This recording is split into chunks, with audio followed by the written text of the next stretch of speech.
인생이란 무대 위에서 때로는 배역이 바뀌기도 하나 봅니다. 어제의 피해자가 오늘의 가해자가 되고 영원할 것 같던 권력자는 가장 낮은 곳으로 추락하기도 하죠. 여기 한때는 며느리라는 이름의 족쇄에 묶여 숨죽여야 했던 한 여자.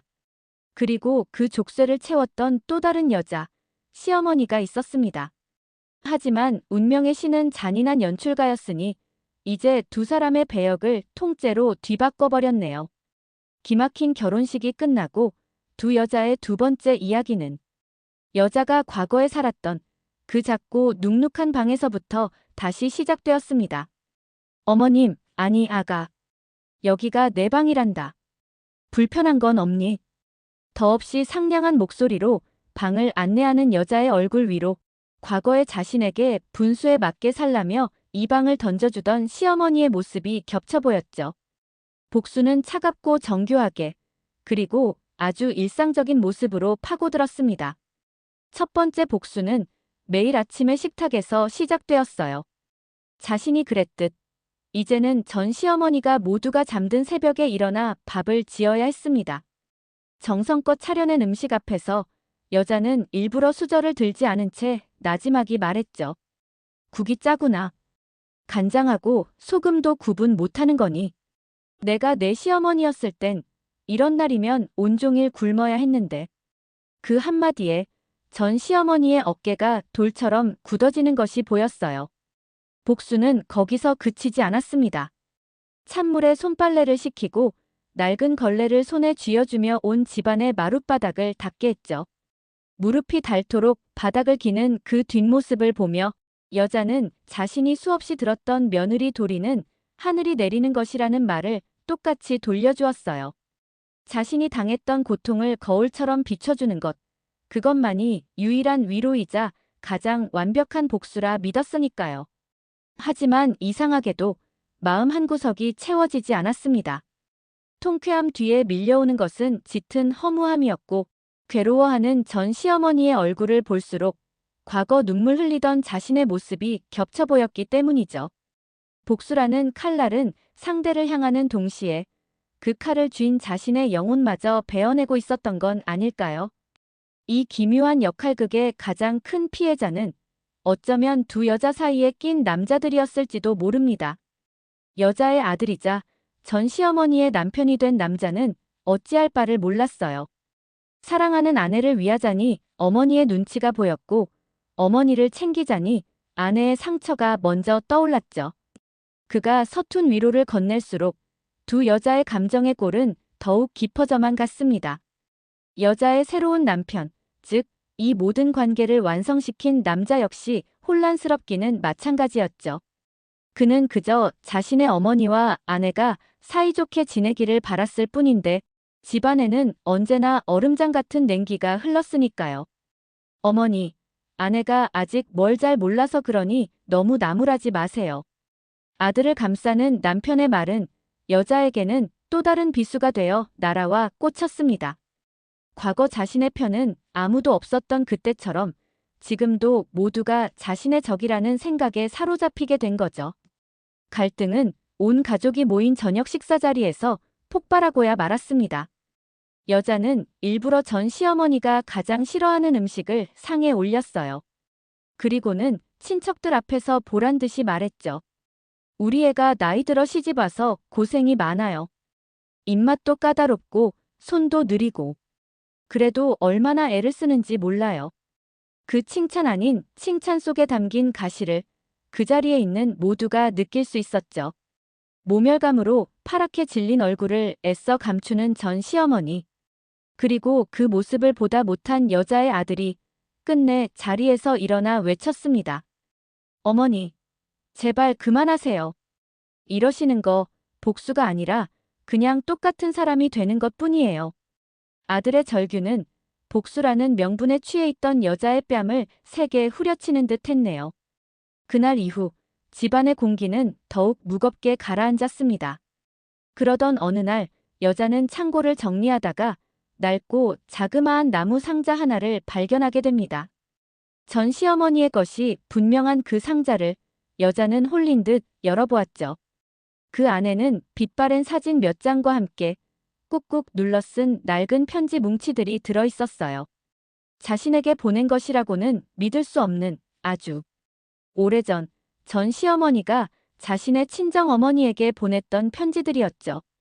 한 장, 한 장, 편지를 읽어 내려가던 여자의 손이 가늘게 떨리기 시작했습니다.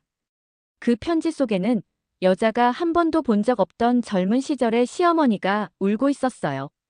자신이 겪었던 것과는 비교도 할 수 없을 만큼 혹독했던 시집살이의 기록. 새벽 4시에 일어나 솥 아궁이에 불을 지펴야 했고 한겨울에도 냇가에서 얼음을 깨고 빨래를 해야 했던 소녀의 이야기. 자식이 아파도 병원 한 번 데려가지 못하게 했던 시어머니의 등살에 밤새 아이를 업고 발을 동동 굴렀던 젊은 어머니의 슬픔이 빛바랜 잉크 자국 위로 얼룩져 있었죠. 마지막 편지의 내용은 더욱 충격적이었습니다. 어머니, 저는 절대 제 며느리에게는 이런 고통을 물려주지 않겠습니다. 강하게 키울 겁니다. 이 악물고 버텨내서 누구도 무시하지 못하게 만들 겁니다. 그것이 제가 제 아들과 미래의 며느리를 지키는 유일한 방식입니다. 그녀가 며느리를 그토록 모질게 대했던 것은 증오가 아니라 자신이 겪었던 고통을 대물림하지 않으려 했던 서툴고 뒤틀린 방식의 사랑은 아니었을까요? 그녀는 괴물이 아니라 또 다른 시대에 상처 입은 피해자였을 뿐이라는 것을 여자는 비로소 깨닫게 된 거죠. 여자는 보았습니다. 괴물이라 생각했던 시어머니의 얼굴 위로 수십 년 전 눈물 흘리던 자신의 어린 모습을. 그날 밤 여자는 잠든 전 시어머니의 방에 조용히 들어갔습니다. 그리고는 상자 안에 있던 낡은 편지들을 머리맡에 가지런히 놓아두었죠. 다음 날 아침 아무 일도 없었다는 듯 두 여자는 식탁에 마주 앉았습니다. 전 시어머니는 밤새 편지를 읽은 듯 눈이 퉁퉁 부어 있었어요. 여자는 아무 말 없이 김이 모락모락 나는 따뜻한 흰죽 한 그릇을 그녀의 앞으로 밀어주었습니다. 과거 자신이 그토록 타박했던 바로 그 흰죽. 하지만 오늘의 죽은 복수의 음식이 아니었죠. 여자는 나지막이 하지만 분명하게 말했습니다. 드시기라도 하세요, 어머님. 자신도 모르게 아주 오랜만에 아가가 아닌 어머님이라는 말이 튀어나왔습니다. 그 순간 전 시어머니의 눈에서 평생 처음 보는 것 같은 뜨거운 눈물 한 방울이 툭 하고 죽그릇 위로 떨어져 내렸네요. 복수라는 이름의 길고 긴 터널. 그 끝에서 두 여자는 무엇을 보게 될까요? 아직 그들은 서로를 용서하지 못했고 어쩌면 영원히 용서하지 못할지도 모릅니다. 하지만 괜찮아요. 어쩌면 진정한 화해란 모든 것을 용서하는 것이 아니라 그저 서로의 상처를 말없이 바라봐주는 것에서부터 시작되는 아주 길고 더딘 여정일지도 모르니. 그날 이후 집안의 풍경은 미묘하게 달라졌습니다. 가시 돋친 말과 날 선 행동은 사라졌지만 그 자리를 채운 것은 편안함이 아닌 어색한 침묵이었죠. 두 여자는 마치 깨지기 쉬운 유리그릇을 다루듯 서로를 조심스럽게 대하기 시작했어요. 전 시어머니는 여자의 눈치를 보며 서툰 솜씨로 그녀가 좋아하던 나물 반찬을 만들어 식탁에 올렸고 여자는 말없이 그녀가 쓰던 낡은 무릎 담요 대신 새롭고 따뜻한 담요를 사다 방에 넣어주었죠. 대화는 없었지만 그 작은 행동들 속에는 과거에는 존재하지 않았던 아주 작은 온기가 담겨 있었네요. 평화는 찾아왔지만 평온은 아직 너무도 먼 이야기였습니다. 이 어색한 동거에 불을 지핀 것은 다름 아닌 전 시어머니의 동생, 그러니까 여자에게는 시누이였던 사람이었죠. 언니가 겪었던 고초를 누구보다 잘 알았던 그녀는 이 기묘한 평화가 도무지 이해되지 않았습니다. 언니, 제정신이야? 저 여자가 언니한테 어떻게 했는데 벌써 다 잊었어? 저 여자가 주는 밥이 목구멍으로 넘어가. 시누이의 날카로운 말들은 애써 덮어두었던 과거의 상처를 다시 헤집는 것과 같았어요. 여자는 아무 대꾸도 하지 않았지만 굳게 담은 입술이 파르르 떨리는 것을 전 시어머니는 보았습니다. 엎친 데 덮친 격으로 첫 번째 남편의 기일이 다가오고 있었어요. 두 여자 모두에게 깊은 상처이자 지울 수 없는 기억인 그 남자.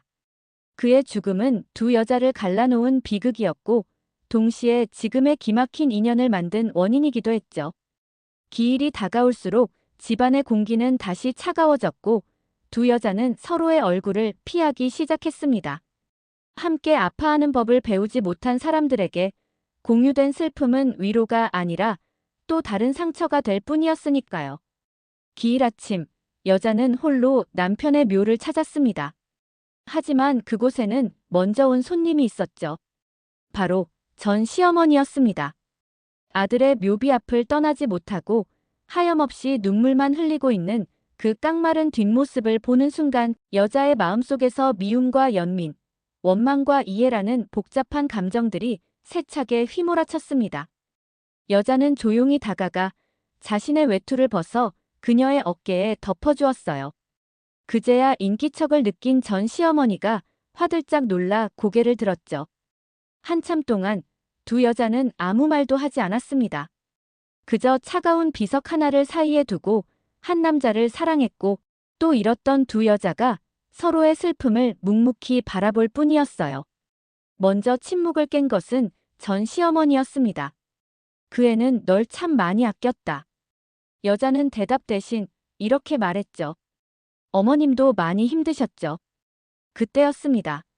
멀리서 시누이가 두 사람을 발견하고는 분노에 차서 달려왔어요. 언니, 지금 저 여자랑 여기서 뭐 하는 거야? 당장 이리 와. 시누이가 여자의 팔을 거칠게 뿌리치려는 순간 믿을 수 없는 일이 일어났습니다. 평생 누군가를 감싸본 적 없던 전 시어머니가 여자의 앞을 막아서며 동생을 향해 소리친 거죠. 그만해라. 너는 내 고통만 알지. 이 사람 상처는 몰라. 그러니 이제 그만해. 그것은 단순히 며느리를 편드는 시어머니의 모습이 아니었어요.